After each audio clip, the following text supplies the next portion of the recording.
Welcome to the podcast. We Do Recover with Jared Miller, your host. And I'm Dr. Terry Sellers, your co-host. This is a podcast about recovery from addiction. We want to talk about what successful recovery can look like. Brought to you by Steps Recovery Center and the St. George Hilton Garden Inn.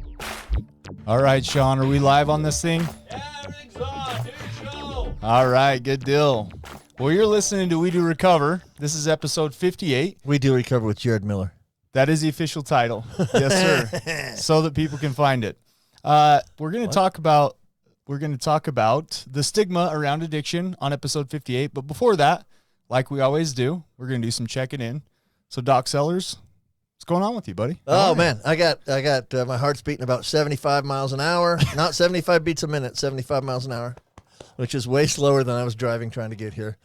I ran into a problem coming down in maybe Enoch. I don't know where it was. You ran into a parking lot. I ran into a 4-mile parking lot on the freeway, and I was on time. Everything was fine. My GPS said I got like an hour and 20 minutes to go, and I'm 2 hours away. And then all of a sudden it says I got an hour and 50 minutes to go, and then I got 2 hours to go. He's texting me, dude. He's like, I don't know what you're going to have to do. I'm not going to make it. So I've been driving like a madman, and it's made I got some pretty high energy because I was trying to get here on time. He came running in here, Sean. I was winded. You need to calm down. Just relax a little bit. Just No. Get some Barry White music going. Yeah. Just have a little moment of zen there. Just Man. relax to the Wow. dulcet tones of Donovan. There you Wow, go. I'm going to go to sleep all of a Put you to sudden. sleep on the It's nighttime sleep. You can't put me to sleep yet. I am fired up. He is. He's I'm fired up. I got no pumping new and positive. good. I'm driving like a maniac, and I hope my wife is not listening. Oh, boy. Let's get that. I have to go meet with the driver's license division this week. Is that because your points are too I high? have a few too many points. Yeah, on too my many license. points. So are you going to have to take like a defensive driving course or something? I don't know. I have to meet with an investigator. Oh. Yeah, I know. Hey, that Or a sounds guy. serious. I don't know what he is. He's some dude. I don't know, but That sounds I serious. think he's going to try and find out if I am on drugs. Number one, probably. Like I don't mind. That's fine. He can try and find that out. I've had 3 accidents in the last 3 years, so Right. and it's actually 2.5. But I'm sure that's a question that he'll ask. That's fine. I'm good with that. We should do some episodes around like recovering from a terrible driving record. I don't think I'm in You know, recovery yet. like the steps. I'm not in recovery yet. We could come up with some steps Yeah, to I like need get a your sponsor. license. I need a sponsor. I need a safe driving sponsor. Yes, you do. I do. I'll have to work some Some steps. kind of governor they can I have build to into your admit car. that my life is that I'm powerless and that my life has become unmanageable. Hey, yep. I'm powerless over that gas pedal. There you go. And there is Sellers doing good. Yeah, that's it. Sean Donovan, talk to me, buddy. What's going on in your world? The bar's always real low. We know everything's good, everything's great, but we want to make you a part of this. I painted my porch. Yay. Hey, he has something. Yeah. And I'm going to be building a pergola in the next 7 days. What's a pergola, dude? It's like some 4x4s. I used to and smoke a some cube. pergola. Okay, no, but seriously, it's a Okay, 4x4. sorry. It's like a little porch Yeah. hangy It's a- thing. It's like imagine a cube, Yeah. So I got 4 pillars and then It's 4 a- posts. Yeah. And There's then another name for put that some too. shade, like I don't know, like a hangover, like a gazebo type Gazebo of thing. is Yeah. sort of another Yeah. name. Yeah, gazebo's fancy. Pergola is pretty simple. Okay. All So right. I'm gonna build one of those and put those on my newly painted porch.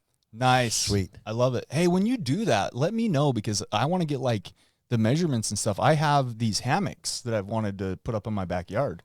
And if I did a No, you go over to Home Depot. They have the whole pergola set up, and one of the things you can get with it is a hammock that you put inside the pergola that connects to the 4 corners of the posts. and stuff. Episode 58, sponsored Boom. by Home Depot. that's actually not a sponsor, but Actually, no. Oh, it's Dave, not a Dave, did you hear Okay. that? Mandy heard that. We're going to check it out. So I I- appreciate that. But the pergola parts, they actually sell like the metal parts. So all you have to buy is the 4x4s and like these little parts that you. It's like Legos.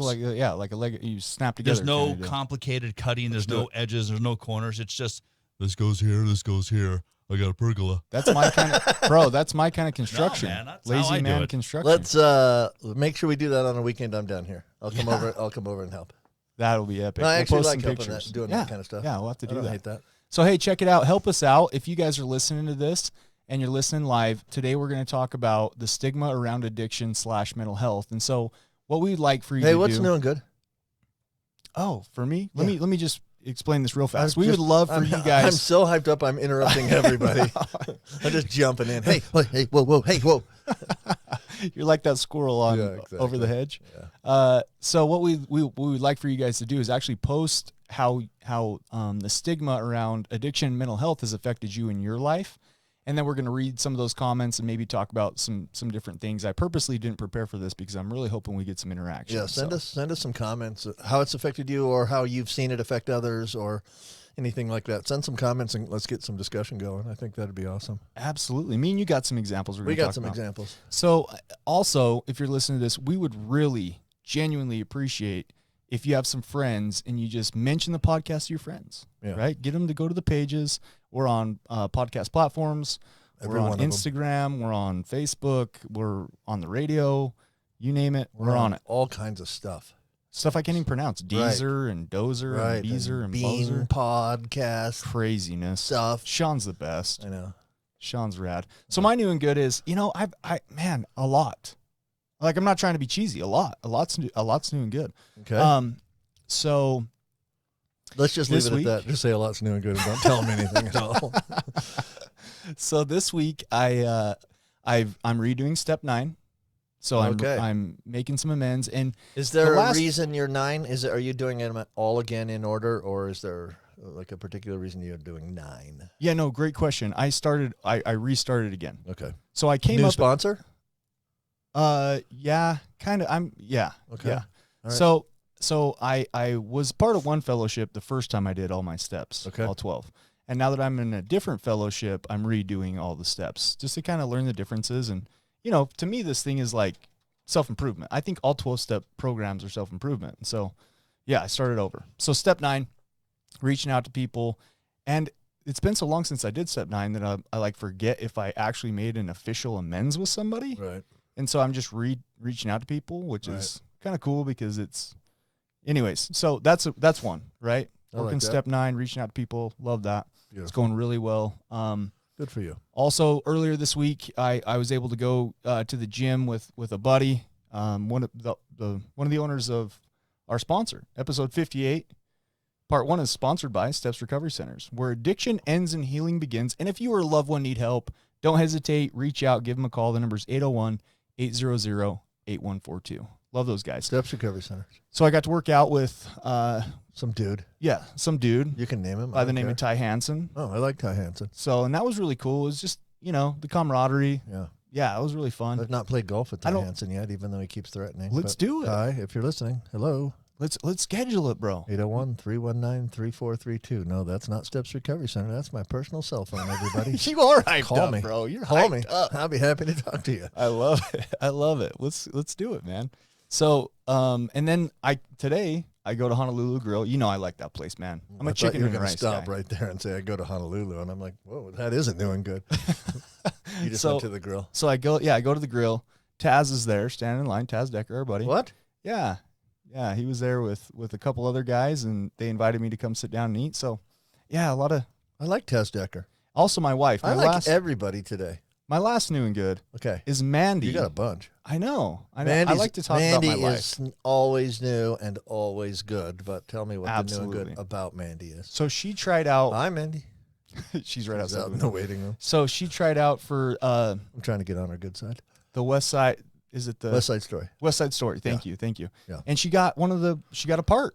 What? Yeah, she's gonna be dancing and singing. Is she a jet or a shark? She's a jet. She's a jet. How did you know this? Listen, I'm alive. Got a little culture in me. Yeah, buddy. Yeah, West Side Story. Absolutely. She's gonna be snapping her fingers and dancing. Yeah, I know. Yeah, so I'm super proud of her. Like that's just it's awesome. She'll be awesome. A lot of new and good. Let me know when it is because we're coming. My wife and I are coming for sure. Yeah. Where is it gonna be? TBA, not announced. Tuacahn, but someplace. No, Mandy, where is it? Stand up and mouth this to me. All right, moving on. Okay, good, sorry. Good news. It's going to be at a playhouse here in St. George somewhere. Absolutely. Yeah, it'd be fantastic. St. George Playhouse. I just made up a name. I'm in love with that lady. I don't know if you knew that. Should be. Yeah, she's married to her. She's pretty awesome. Okay, so the stigma around addiction. Oh, are we going to talk about that? We're about out of time. Everyone, thank you very much. We Do Recover. Part 2 is sponsored by... No, we still got some time in this. We got a lot of time. So this came up. I've talked about the stigma. I've gone on other podcasts, and I think that really a couple weeks ago, I got a DM. Somebody direct messaged me. Okay. And I think I've really thought about this, right? And I can trace it back to a certain podcast I went on, and literally the topic was the same topic. So it wasn't this podcast per No. se. It was based on you being on a guest on another podcast. Yes. Okay. It was the Other Side of Addiction podcast. I'll give you a Okay. shout out. I like Right. No, beautiful. Yeah, Al's a good dude. There's plenty of podcasts about addiction. So we talked about the stigma and around most of them are addiction. really quite good, frankly. Yeah, and so then I get a DM from a lady, and she's hot, man, like super upset. In other words, she's heated, Right. and she's coming at me saying, "Hey, basically here was the gist of it. By you calling addiction a disease, you're waiving the responsibility of the addict's poor choices and poor behaviors. You're excusing them." Yeah. You're Which is letting them not- off the hook. Yeah, which is so not true, man. Right. So not true. And she kind of went on to say, like, there's been this other guy who was on, and he says it's not a disease, and he has more followers than you, and he knows more than you. And I'm like, wow. Whoa. So first of all, she's talking about Todd Sylvester. Okay. Yeah, for sure. Like, I already know. All He's right. the only guy that says it's not a disease. And this is no knock on Todd. Todd Right. is innocent in this Right, whole right. thing, right? Listen, Todd's probably a better speaker than, for sure he's a better speaker than I am. Yeah. I wasn't going to say you, but And again, Todd's a likable, very likable guy. right, and this isn't to knock on him. This Right. lady, this is strictly from this individual, this Right. person. So, so that was interesting, man. If I did a podcast with strippers on it, Todd would still be more popular than my podcast. That's all I'm saying. Right. Right. So, but the thing that got me thinking is I had some feelings around this. Obviously, I didn't reply. People don't get reactions, right? Like, I'm Good not for going to you. react. Good for For you. sure. I might. You know me. We'll get to yours. Yeah, you know me. We'll get to your. So, but then I got thinking, right? And after I kind of let my feelings subside for a sec, use the stop skill. Oh, Yeah, it's a DBT. that is Yeah, a DVT stop thing. skill. Look at you go. I know, I'm a clinical guy. What can I say? You're so close to being a full-fledged therapist. It's not even Oh funny. boy. So I felt bad for her because some of the stuff she wrote was that she experienced some abuse, and that's what she was really upset about. And hurt people hurt people. And so really the empathy part came out, and I kind of felt bad because she's experienced this thing firsthand. She doesn't really understand it. And look, I love you, Todd, but it's not helpful when you call this thing not a disease. Right. Because for people like me that are making amends on step 9, if I'm reaching out to people and they truly don't understand it, and they have people that are coming up with basically statements saying it's not, then I'm just left with I'm a terrible human being. And there's a lot of shame around that. And that's super heavy. So in my opinion, that kind of stuff isn't helpful. I don't know. What are your thoughts on it? Well, so you told me about this message that you got. You told me about this either last week or the week before. I can't remember which. And I've kind of been thinking about it a little bit. And my initial reaction was I kind of got angry about it as well. Like, Yeah. listen, I'm a very huge proponent of this thing is a disease, and that's based on some medical facts, which are absolute facts. You can't really prove what a disease is and what isn't, but I'm for sure a strong proponent of that. That's not an excuse for anybody to continue the behavior or an excuse for anything that people do. It's just not an excuse for that. It just fits the medical facts. We don't call it a disease to let people off the hook. We call it a disease because then once you know exactly what it is you're doing, you can figure out how to react to that. And a reaction to a disease is called treatment. As well said. And so it for sure fits all the qualifications of a disease to me. That doesn't mean that people with that disease aren't responsible to treat themselves for that disease every single day. Much like, and you know me, I use the diabetes thing, much like a diabetic. A diabetic, if he doesn't eat well and exercise and watch his blood sugars and take his insulin or her insulin, I apologize, then that diabetic has all the effects of the disease. But if that diabetic is really careful about that stuff, they can look exactly like you and me as far as their blood sugars go. Yeah. They're exactly the same if they do all those things, but they have to do them every single day. Well, that's the disease I got. Yeah, I for got to sure. do it every single day. Yeah. And so the other reaction I had when you told me about this direct message, though, was as soon as I started thinking about it, I thought, this lady that DM'd you probably has some anger, and and I don't know anything about the lady, probably has some anger, and she probably has some anger because of some things that someone that was hooked on substances did that affected her life or her family. Absolutely. And so people that have that in their background have a right to be angry. And so when we say things that feel like they're letting addicts off the hook, people with substance abuse disorder off the hook, then the anger comes out. Yeah, for sure. And that lady was angry. And first of all, if you don't believe that this thing is a disease, if you go to YouTube, Kevin McCauley, Pleasure Unwoven, he has a lot of little videos that talk about it, right? Like he's got the choice argument. He's got several videos on there that really explain what makes it a disease. Right. For it to be a disease, there has to be an organ. Yep. Right? Right. What's the organ in addiction? In this particular disease, the general public would say the organ is the brain. I would say it's the midbrain. Okay. Tell us a little bit more about that. It's a part of the brain, but it's the brain. So the midbrain is responsible for keeping us alive. Everything we do that allows us to keep living happens in our midbrain. Midbrain's all unconscious. We don't know what's going on in there. And that's a huge piece. Midbrain right now is telling me my heart to beat, even though I'm not thinking about it. It's telling me to breathe when I need to breathe. It's primal. Got a lot of things alive. that keeps me alive. My midbrain's the same as a rat's midbrain. Same as every living thing's midbrain is the same as mine, essentially. So what does that midbrain do? Keeps me alive. Okay. In a substance abuse person, somebody that has substance abuse. There's another part of that's not the only thing it does. That's one of the major things it does. It is also responsible for pleasure and reward. Okay. So anytime we do something that that our brain, that our drive, wants us to repeat, we get a reward. Intimacy. We get a reward. We get a reward, right? Our brain wants us to eat so that we don't die. Right. Our brain wants us to reproduce so that our species doesn't die. Our brain wants us to drink water so that we don't die. It wants us to run away from a fire so we don't die. Breathe. All of those things. So when we do those things, particularly when you do things that are pleasurable and that are good for our existence, we get a reward. And the reward is a chemical called dopamine. And dopamine is released from the midbrain every time you do something pleasurable. So for me, if I play golf and I love it, it's because dopamine is released in my midbrain. It's a feel-good chemical. Feel-good chemical. And everything you do in your life that feels good happens because dopamine is released from your midbrain when you are doing it.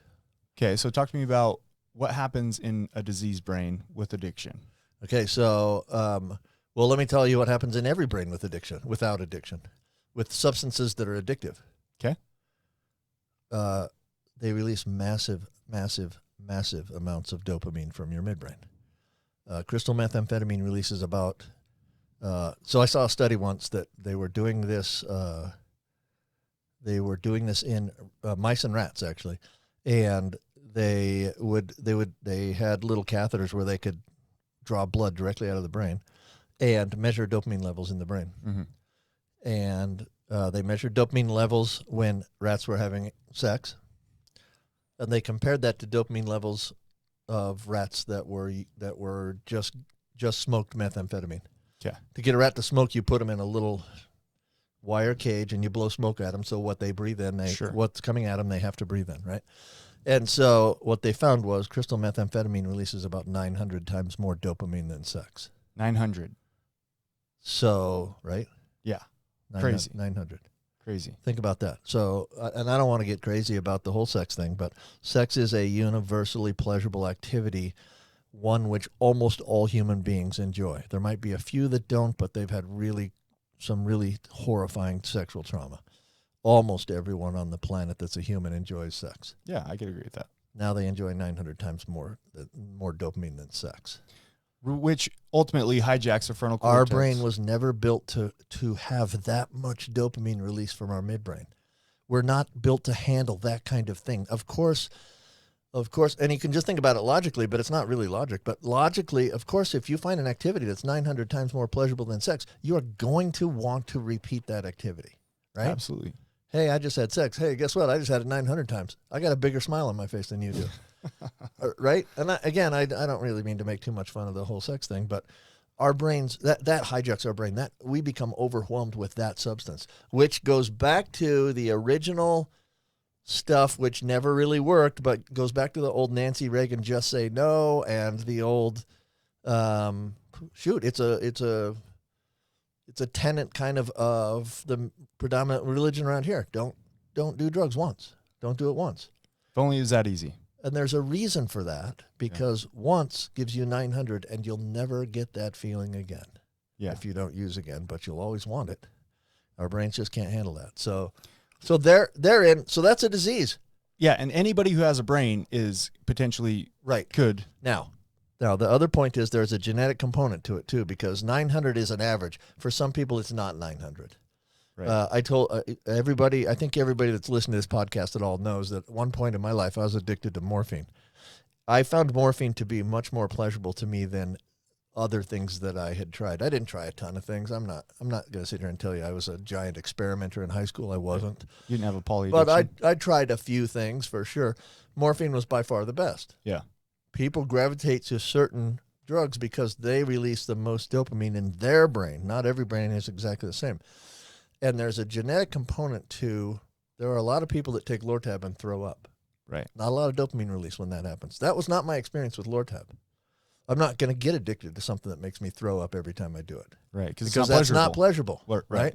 So there's a genetic component to this addiction where if you are genetically predisposed to really have a giant rush of dopamine from a certain substance, you're more likely to get addicted to that. That's the genetic component of the disease. And that's 40 to 60%. Some people don't have that genetic component and may never get addicted. Right. They may try something and hate it. Right. Or not hate it even, but not really like it like I did. And people who that's drink a couple beers in high school or smoke a little pot in college, they can't come out and say, well, I did it with just free will. Right. Because were you really ever an addict in the first place? Let's did really your brain define, get to the point where it was hijacked? Right. Exactly. Did your brain start to associate that substance with life or death? Right. And because that's the true measure, right? Right. So for people that use recreationally. Look, I'm not saying anyone's better than the other or trying to put anybody over anybody else, but yeah, that's a tough one for me to swallow. So back to the DM. Okay. So here's my other thing from that too, is people can be abusive without being addicted, right? Like that can be somebody's trait that they learned growing up. Oh, no question. Like that behavior correlation does not equal causation. No question, and there is a lot of people who use drugs who are not addicts. But that's how we're getting to the stigma, right? Addicted. Like that's a big part of the stigma is people associate drug users with somebody who's going to rob you, right? Somebody who's going to, no question. You know what I mean? And don't get me wrong, there are some of those behaviors that do question. correlate. No question. Sure. The behaviors are there. Right. So, thanks for explaining the brain thing, man. Yeah, you're welcome. Yeah, that's awesome. So here's my DM, right? I was, I'm going to get to this before the break because we're almost out of time, but. Do you think you have time? Yeah, I do, because that's not a long thing. So I was on Facebook this week, and I use Facebook to argue with people about medical stuff, which apparently wasn't the original purpose of Facebook, but whatever. So anyway, I'm on Facebook, and I'm on this thing about vaccines, and I'm a pro-vaccine guy. I'm a medical physician, and I there's a lot of different points of view out there for sure. Most physicians like the vaccine, not everyone. There's physicians that don't like it. But anyway, I'm on there and I'm arguing, and some guy decides to attack me. And so he says, "Shut up, you junkie POS." And that's exactly what he said. So he apparently looked something up about me. Once upon a time in 2001, I had 6 felony counts of uttering a false prescription. And he must have found that and decides he's going to throw "you junkie POS" at me. Now, I've been clean for 19 years. Right. That's the stigma right there. Absolutely. Like that, something I did 21 years ago. Somebody's still throwing that in your face. Somehow now still defines me. Yeah. So you know nothing because you had an addiction in this person's mind. Right. I'm a doctor talking about vaccines, and this guy's a plumber, but whatever. And I'm not demeaning plumbers, but we're not talking about plumbing. Right. I mean, I have some expertise in this. So anyway, that's part of the stigma. It's thrown at you. Absolutely. Listen, we're about out of time in this segment, but I just want to say before we finish up though, to the individual who reached out, I love you anyways. Thanks for listening. And, I'm always open to feedback. And you're wrong. So join us in part 2 of episode 58, talking about the stigma around addiction. We're going to get into how did we get here? Where did the stigma start? And probably just some more nonsense from me and Dr. Terry Sellers. So we'll see you guys after this break. You are listening to We Do Recover with Jared Miller and co-hosted by Dr. Terry Sellers. We'll be right back after this short break with more of We Do Recover with Jared Miller, sponsored by Steps Recovery Center and the Hilton Garden Inn. I'm Desmond Lomax, one of the clinical executives here at Steps Recovery, and once you become of the Steps family, you're just a part of the Steps family. A lot of us have overcome substances, overcome addiction, and now we're able to help other people. Second of all, we're also going to help you in a way where you can afford to be helped. Third of all, we're going to give you the same quality that many organizations are charging 2 to 3 times, and it's more about you than it is about our organization.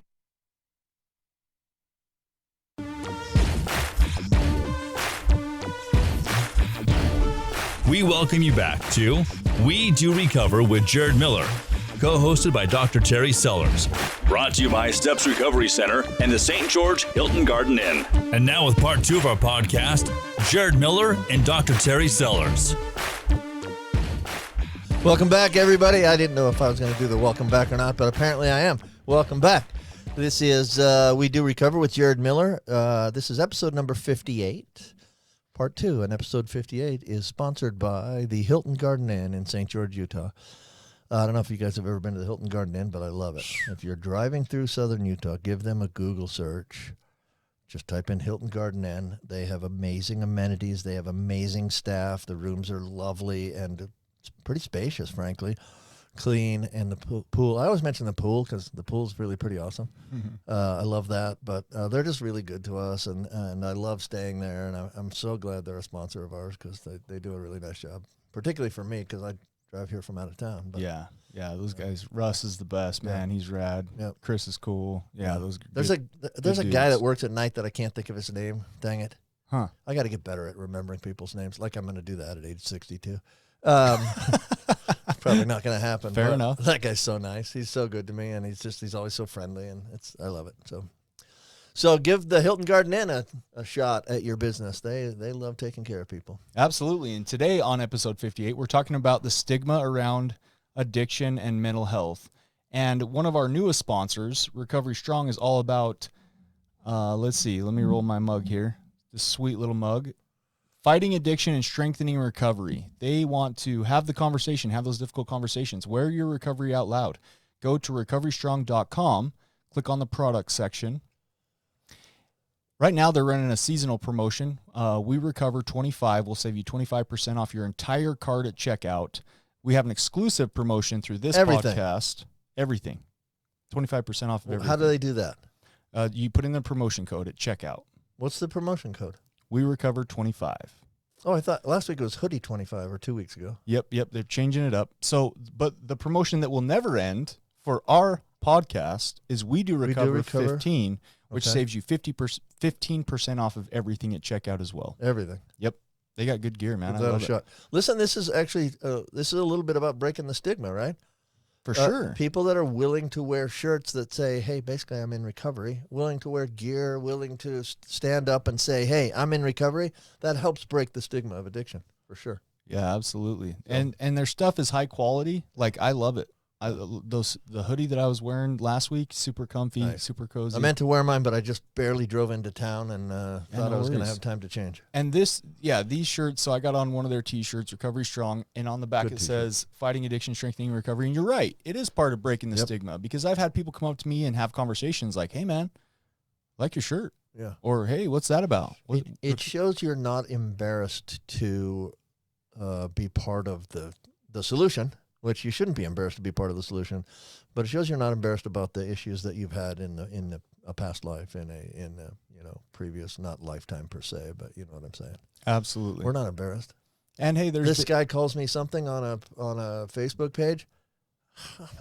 Great. Yeah. You don't bugging me. That was 20 years ago. Right. I have tried to live the solution every day for 20 years now. Thank you, sir, for reminding me of the challenges I've overcome in my life. Exactly. You're pointing out a strength, not a weakness to me. Do you think if it was cancer, somebody'd say, Right. you cancerous SOB? You diabetic POS. You high blood sugared son of a gun. Oh, we love Right, you. We right. love you anyways. Exactly. And that's a point. So let's Well, and we get to practice in recovery. We get to practice patience and tolerance. for sure. And that's one of the first things for sure. we're gonna call Maybe not my strong suit. we're gonna call part Patience. 1 the rant, because we're just ranting about our. Oh, part Facebook 2 is stuff. going to be a bigger rant, I promise. So let's get into some factual stuff around the stigma. Let's go how we got here. Yeah. Tell us how this whole thing got started. So in the late 1800s, early 1900s, okay, if you can picture back then, colonial type stuff. I can Is that picture it. I was colonial? alive. Sean, you're a fat guy. Is that like colonial age type stuff? I was Okay. alive. I can picture Were it. you? Yeah, You for were sure. alive? 1883, I was I alive. forget you went to school with Fred Yeah. Flintstone. Yeah, we for got sure. the big rack of ribs and set it on the side of our car and it Yeah, tipped over. buddy. Dino. So in between, it was late 1800s, early 1900s, basically 1864 to 1919. There was a movement in the United States called the Temperance Movement. Yeah. Yes, absolutely. Clergy, for good reason, because of public intoxication and some other things that are around alcohol use, came out and basically said, look, if you can't control your drinking, if you drink to the point of intoxication, you are a immoral person. Bad moral You are person. not hitting the standard of a quote unquote socially moral person. Yeah, you're a sinner. But we've all played telephone, right? I tell you something, Yeah, you tell sure. Sean something, Sure. Sean Gets tells back to Mandy you something. and it's a purple dinosaur about to Right, jump right, off the right. cliff. Right. So that's basically what it turned into, and it just kind of started. It really started the stigma. And then if we fast forward to 1976, Okay. we got President Nixon in office, Sure. right? Richard Milhouse Nixon. You got it. Yeah. And this guy comes up with the perfect solution. Yeah. We'll just announce Declare war. a war on drugs. Let's declare war, which, by the way, we were doing at the time. Yeah, We had a real war. It was in Vietnam, but sure. then we also declared war on drugs. So now, if I'm in the 1970s, 1980s, not only am I an immoral person, now I'm a criminal. How many? And the country wants to wage war. So the war on drugs really quickly became a war on drug addicts. Yeah, absolutely. Yeah, Well, it how do you turned trace into it back? a war on You drug catch addicts. the What's user, and then the what's seller, and then the supplier, and up the chain. Right, what's the outcome of the war on drugs? It failed epically. Well, okay, but what I really mean is, yeah, it did. That's absolutely true. What I really mean is, what is the visible outcome? What happened? A lot of people got thrown in jail. Our jails got full, our prisons, we institutions. got prisons stacked with drug addicts. So Which- there's the war. We took prisoners in the war on drugs, and Absolutely. we put them in because they're prisoners. Which Put them in fueled prison. the stigma. Because if I'm living in the late 70s, early 80s, 1990s, man, I'm an immoral person and I'm a criminal. I am definitely not going to go to a treatment center. Now you're not a person with a substance use disorder. You're a criminal, Right. and you're a terrible moral human being. Yeah. And so, Of course, you belong in prison. with those titles, and here's the point I really want to get to, because here's the point that's important to me. If I'm in that time period, am I going to search out treatment No, because you're a criminal.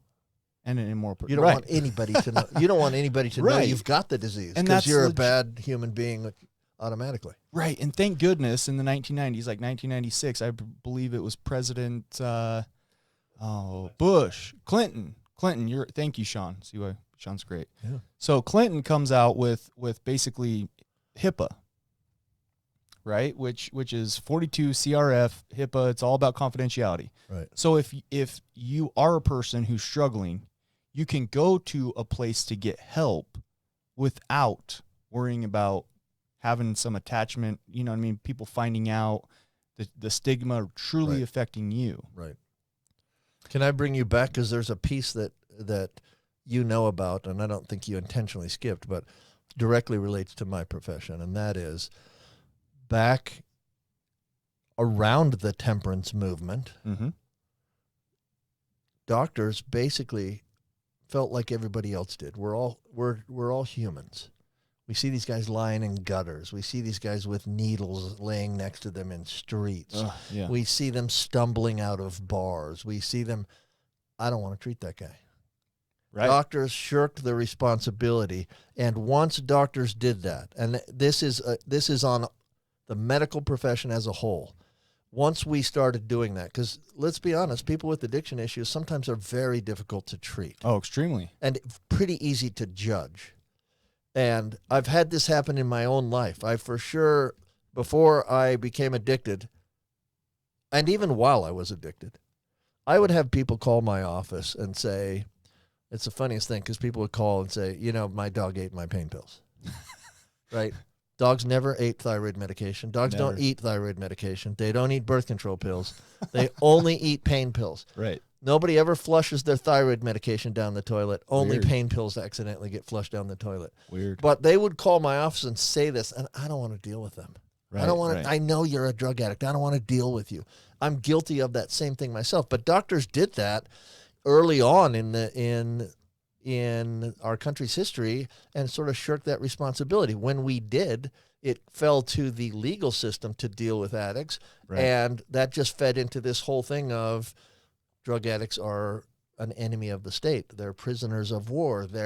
We need to lock them up because they're bad moral people. Doctors had the chance to step up and make a change and make that different, and they didn't do it.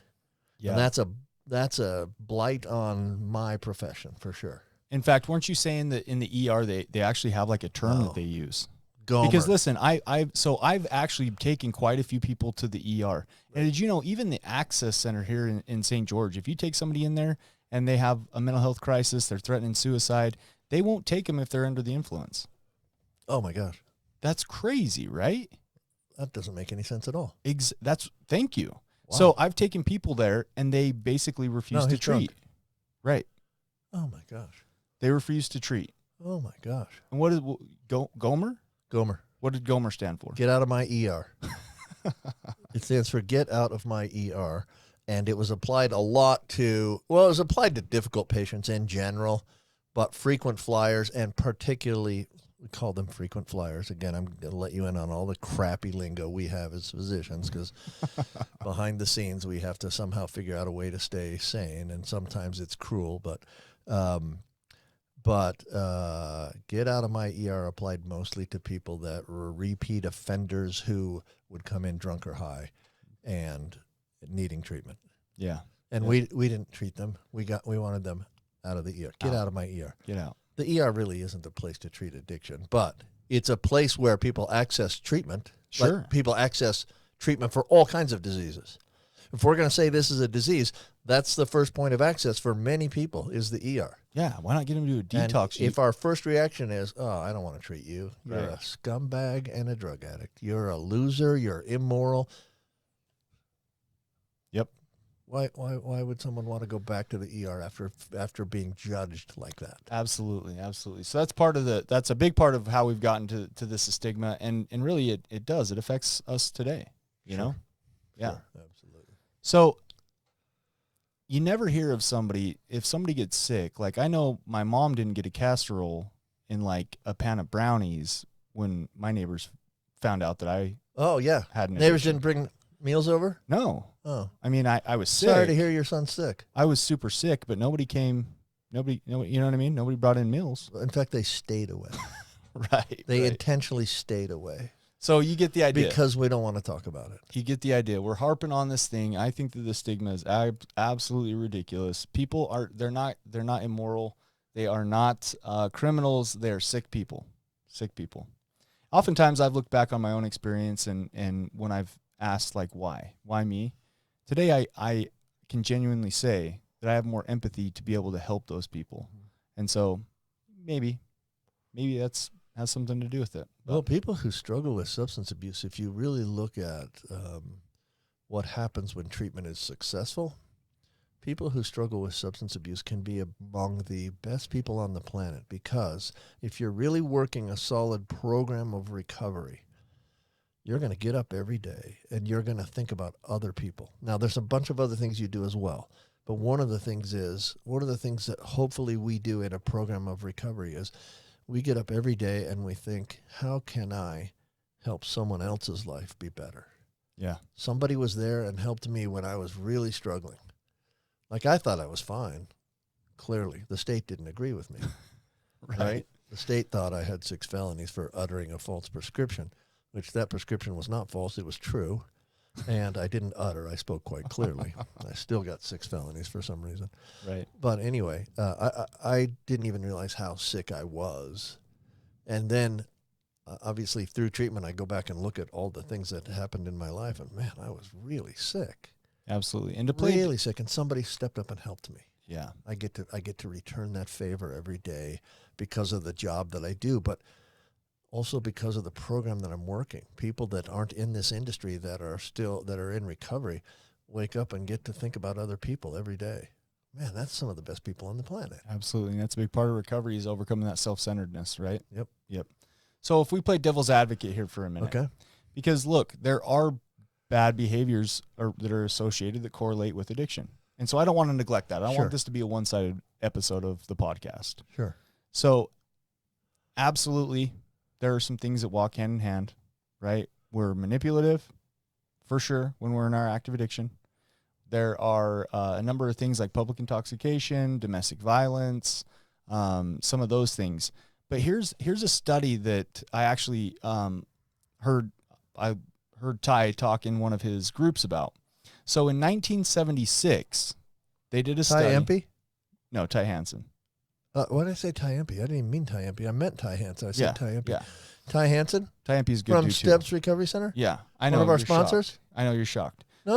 I'm just giving him a So second plug is all. He came down. He came down, and I sat in one of his groups. And he talks about this study where in 1976, they did a study to basically measure people's consciousness, awareness. How aware are they of things going on around them? And the end result was basically 70 to 80% they were aware of their surroundings, their situations, things that were happening in their environment. Okay, so 70 to 80% in 1976. In 2000, that study was replicated.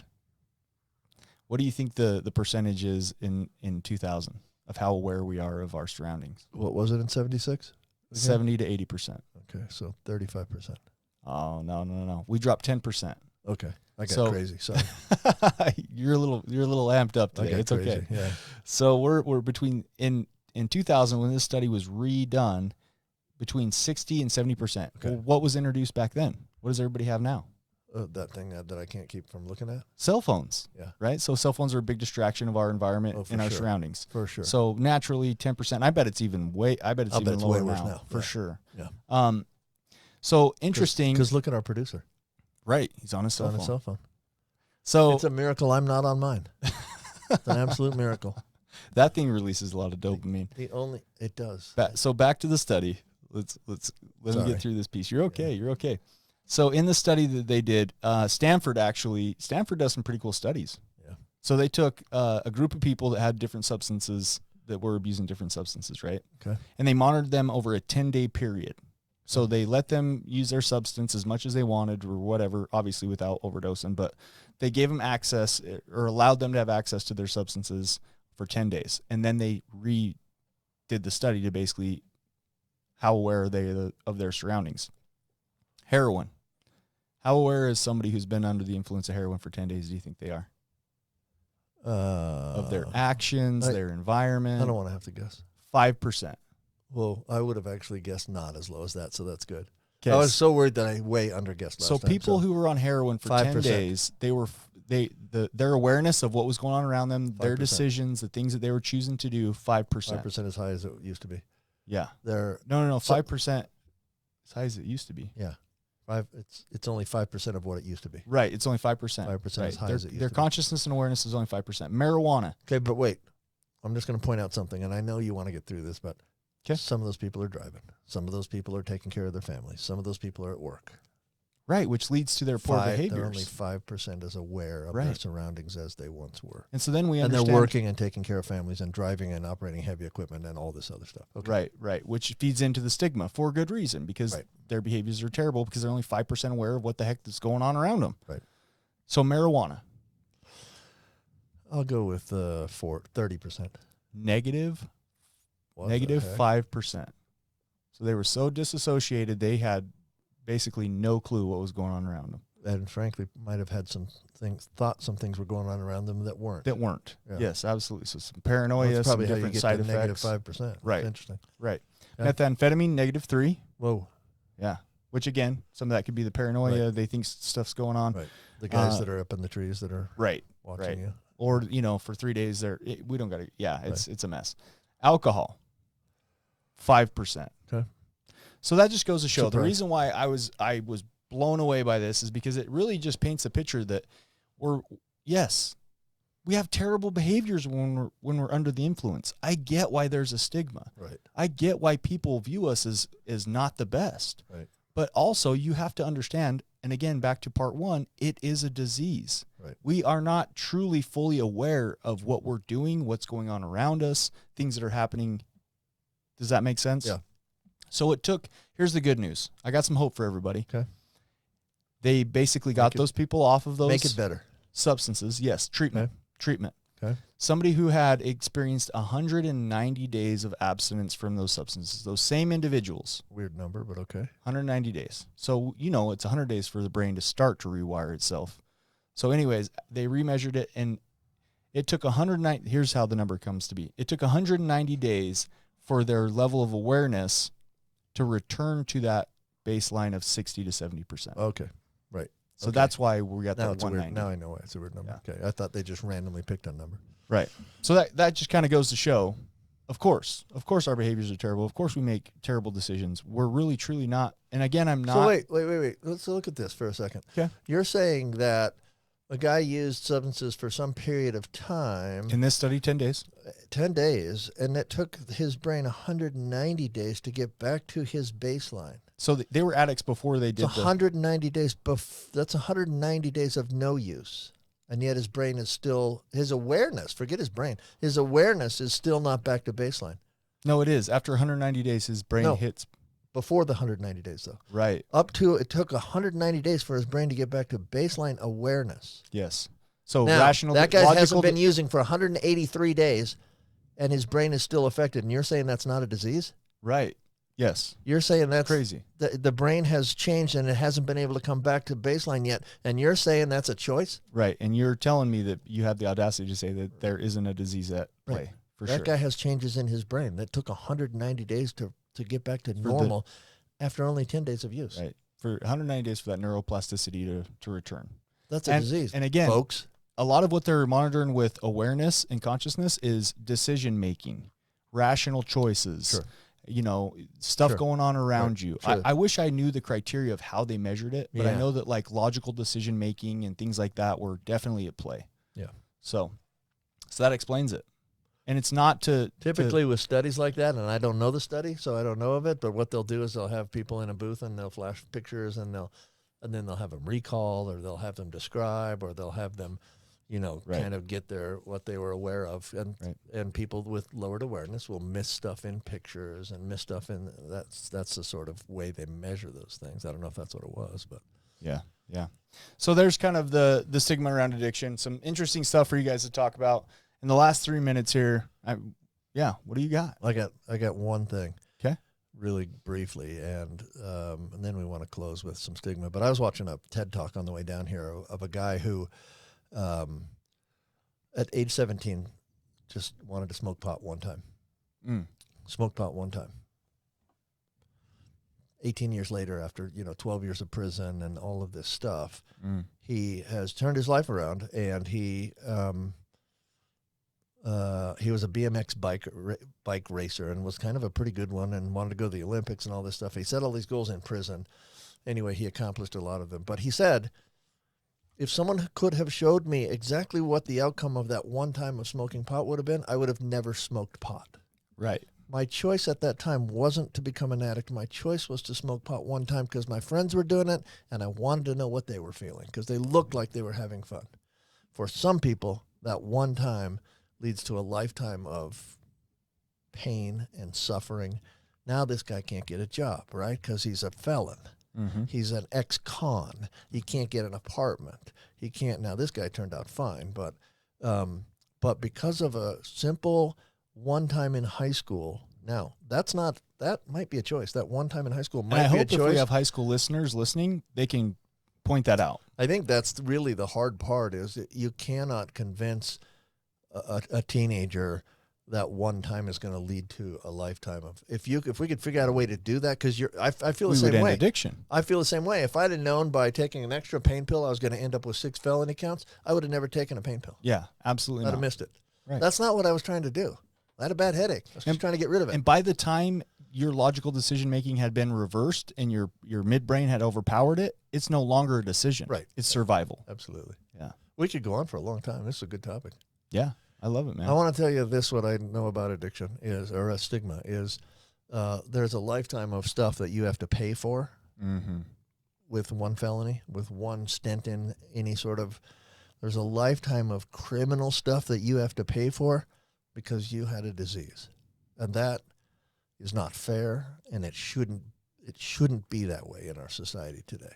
Absolutely. And my takeaway from this is, listen, everybody, let's get out of the 1980s and the 1990s, or the 1800s and the 1900s, and let's just be able to have a conversation.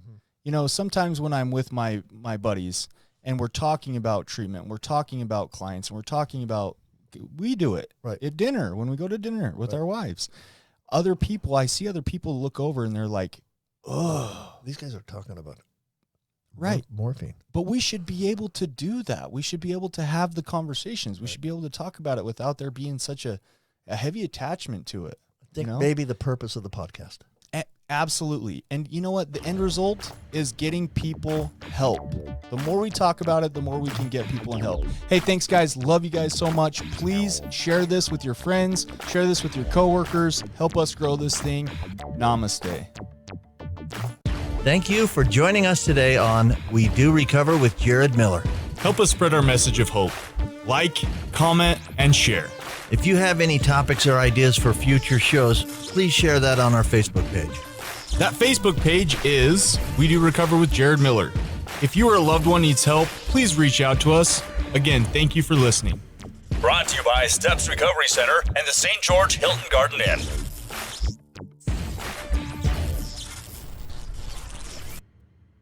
This has been a production from a podcast studio.